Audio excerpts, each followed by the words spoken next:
Hi friends, welcome to accurate learning. સાચું શીખીએ, સાચી રીતે શીખીએ. આજનો આપણો ટોપિક છે standard 6 English sem 1 unit 1 health is wealth ના રીડિંગ વિભાગની story Peter the eater. Let's begin. વિદ્યાર્થી મિત્રો, સૌપ્રથમ આપણે આ સ્ટોરીનું રીડિંગ કરશું, ત્યારબાદ આખી સ્ટોરી ગુજરાતીમાં સાંભળશું અને પછી છેલ્લે સ્ટોરીમાં આવતા કેટલાક જરૂરી શબ્દોના સ્પેલિંગ, ઉચ્ચાર અને અર્થ જોઈશું, જે તમારે તમારી નોટબુકમાં લખી લેવાના છે. હવે આપણે સ્ટોરીનું રીડિંગ શરૂ કરીએ. તમારી ચોપડીમાં પેજ નંબર 5 કાઢો અને તેમાં ધ્યાન રાખો. Peter the Eater. Once, Peter goes to a doctor and complains that he has a stomachache. The doctor inquires of him. "Hello, Peter. How are you?" "Not so well, sir." "What is wrong with you, Peter?"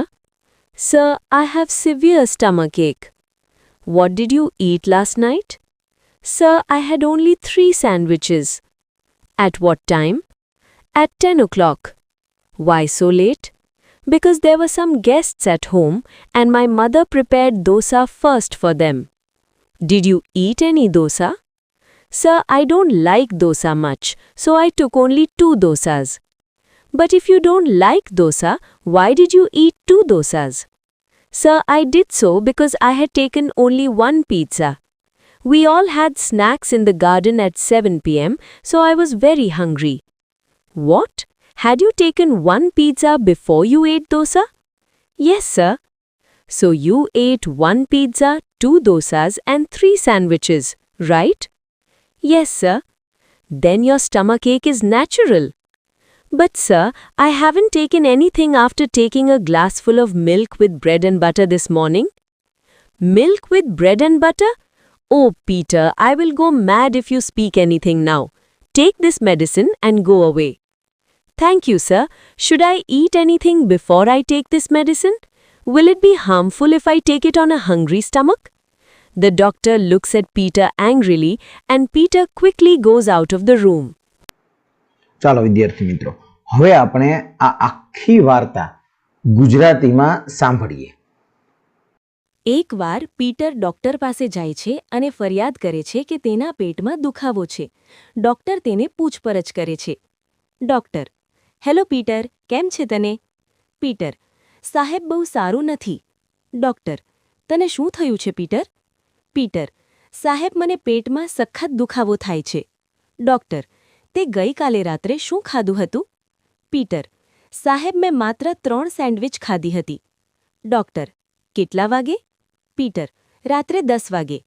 Doctor: "આટલું મોડું કેમ?" "કારણ કે ઘરે કેટલાક મહેમાનો આવ્યા હતા અને મારી મમ્મીએ પહેલાં તેમના માટે ઢોસા બનાવ્યા હતા." ડોક્ટર: "શું તે કોઈ ઢોસા ખાધા હતા?" પીટર: "સાહેબ, મને ઢોસા બહુ ભાવતા નથી, એટલે મેં માત્ર 2 ઢોસા જ લીધા હતા."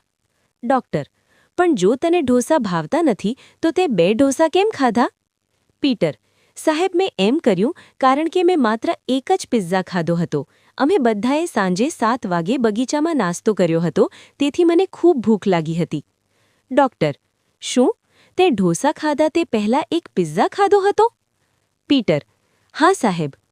"તો તે 1 પિઝા, 2 ઢોસા અને 3 સેન્ડવિચ ખાધી, બરાબર ને?" "હા સાહેબ." ડોક્ટર: "તો પછી તારા પેટનો દુખાવો સ્વાભાવિક છે." "પણ સાહેબ, આજે સવારે 1 ગ્લાસ દૂધ અને બ્રેડ બટર લીધા પછી મેં કશું જ ખાધું નથી." "દૂધ સાથે બ્રેડ અને બટર? અરે!" "પીટર, જો હવે તું આગળ કંઈ પણ બોલીશ તો હું પાગલ થઈ જઈશ. આ દવા લે અને અહીંથી જા." "આભાર સાહેબ. શું મારે આ દવા લેતા પહેલાં કંઈ ખાવું જોઈએ? જો હું આ દવા ભૂખ્યા પેટે લઈશ તો શું તે નુકસાનકારક રહેશે?" ડોક્ટર પીટર સામે ગુસ્સામાં જુએ છે અને પીટર ઝડપથી રૂમની બહાર નીકળી જાય છે. ચાલો વિદ્યાર્થી મિત્રો, હવે આપણે આ સ્ટોરીમાં આવેલા કેટલાક શબ્દોના સ્પેલિંગ, ઉચ્ચાર અને અર્થ જોઈએ. ઈટર, ખાનાર અથવા ખાવધરો. સ્ટમક-એક, પેટનો દુખાવો. કમ્પ્લેન્સ, ફરિયાદ કરે છે. ઇન્ક્વાયર્સ, પૂછપરછ કરે છે. સિવિયર, સખત, ગંભીર. લાસ્ટ નાઇટ, ગઈ રાત્રે. સેન્ડવિચીસ એટલે સેન્ડવિચનું બહુવચન છે, એક કરતાં વધારે સેન્ડવિચ. o'clock વાગ્યે સમય દર્શાવવા માટે વપરાય, જેમ કે 5 o'clock તો 5 વાગ્યે. ગેસ્ટ્સ મહેમાનો. પ્રિપેર્ડ તૈયાર કર્યું અથવા બનાવ્યું.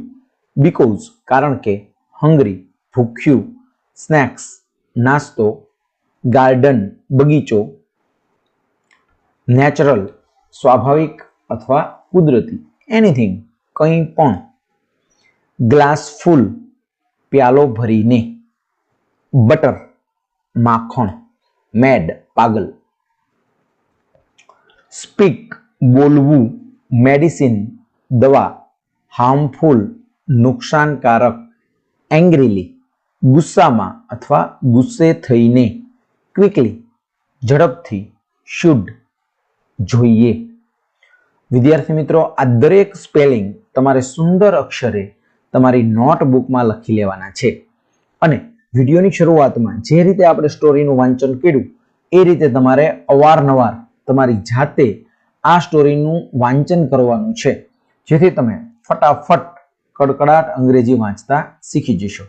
That's it. જો તમે હજુ સુધી એક્યુરેટ લર્નિંગ ચેનલને સબસ્ક્રાઇબ નથી કરી તો ચેનલને સબસ્ક્રાઇબ કરી દો, બેલ આઇકનને હિટ કરી નોટિફિકેશનના ઓલ ઓપ્શન પર ક્લિક કરી દો, જેથી નવા વિડીયોના અપડેટ્સ રેગ્યુલરલી મળતા રહે. Thanks for watching. C you soon.